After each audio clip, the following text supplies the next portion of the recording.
नारी का समुचित सम्मान। वद नारीम विनाको न्यव निर्माता मनुसंततेः महत्वम रचना शक्तेः स्वस्या नार्या ही ज्ञायताम। अर्थ, मनुष्य की निर्मात्री नारी ही है। नारी की रचना शक्ति का महत्व समझा जाना चाहिए। मनुष्य की उत्पत्ति नारी के उदर से ही होती है। बालक की आदि गुरु भी उसकी माता ही होती है।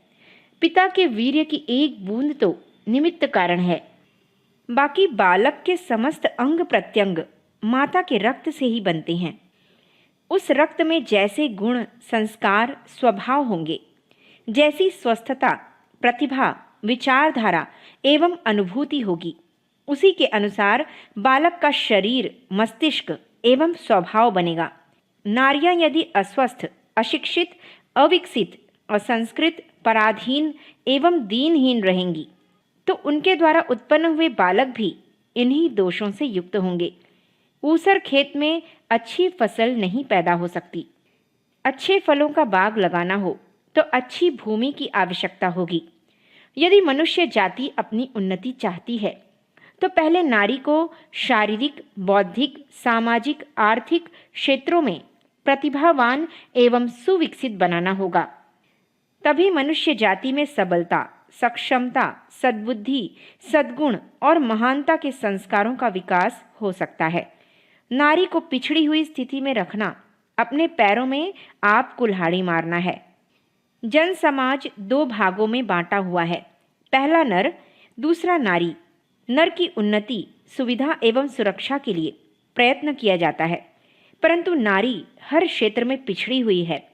फलस्वरूप हमारा आधा राष्ट्र, आधा समाज, आधा संसार, आधा परिवार, आधा जीवन पिछड़ा हुआ रह जाता है। जिस रथ का एक पहिया बहुत बड़ा और एक बहुत छोटा हो, जिसके हल में एक बैल बहुत बड़ा और एक बहुत छोटा जुता हो, उसके द्वारा संतोषजनक कार्य नहीं हो सकता। हमारा देश, समाज, समुदाय तब तक सच्चे अर्थों में विकसित नहीं कहा जा सकता जब तक कि नारी को भी नर के समान ही अपनी शक्ति, बुद्धि और प्रतिभा को प्रकट करने का अवसर प्राप्त न हो। आज नारी के प्रति नर का अविश्वास, बंधन, संकीर्ण भाव अत्यधिक बढ़ा हुआ है। हम अपनी बहन, बेटी, माता, पत्नी सभी के प्रति अविश्वास करते हैं और यह सोचते हैं कि यदि इन्हें बंधन रहित स्वाभाविक जीवन जीने दिया तो ये दुराचारिणी हो जाएंगी। इसी आशंका से प्रेरित होकर उनकी मनुष्योचित सीधी साधी गतिविधियों पर भी भारी प्रतिबंध लगाए जाते हैं।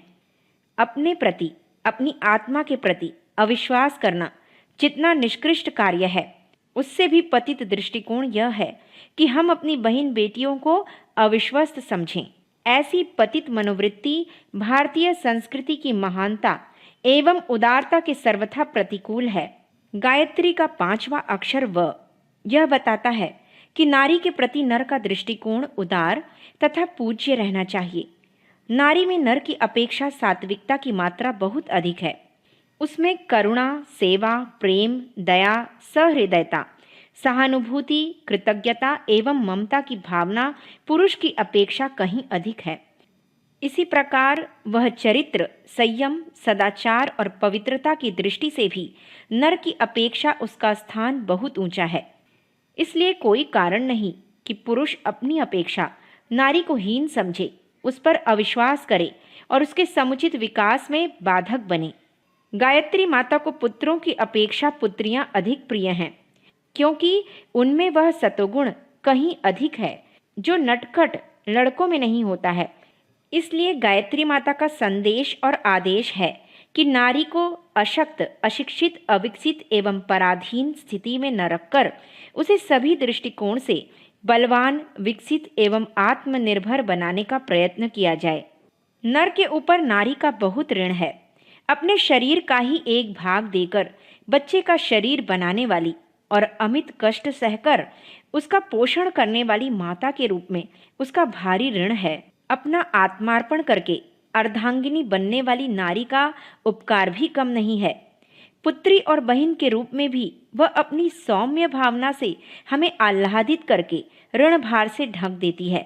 इन उपकारों का बदला पुरुष अपना सब कुछ उसके चरणों पर अर्पित करके भी नहीं चुका सकता।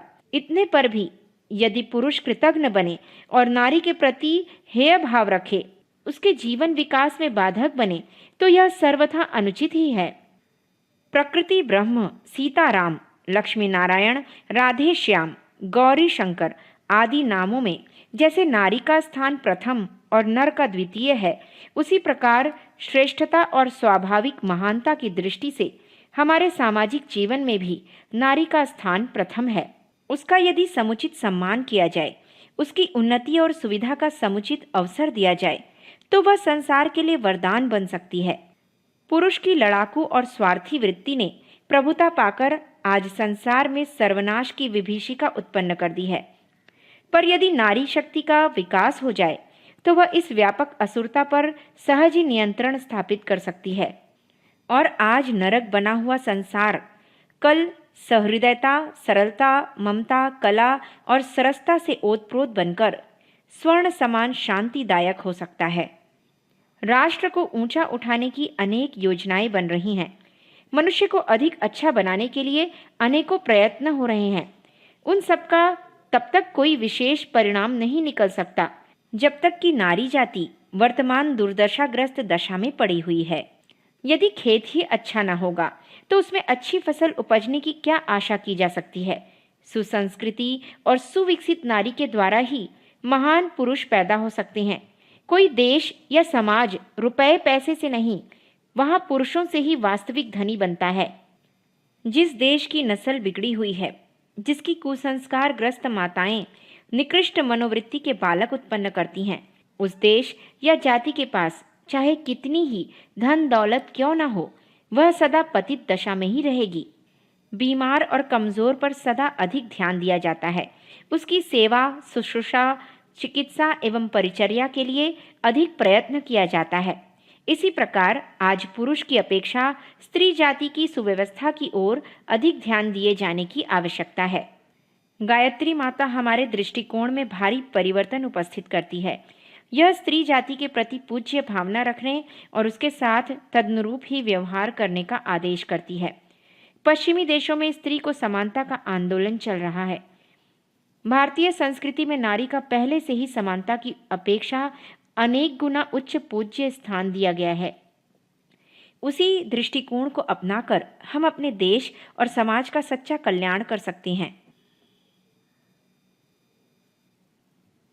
अखंड ज्योति, अगस्त सन 1952, पृष्ठ संख्या 4-5। हमारे YouTube चैनल विचार क्रांति दूत अखंड ज्योति पत्रिका को सब्सक्राइब करें एवं अगली वीडियोस प्राप्त करने के लिए बेल आइकन दबाएं। धन्यवाद।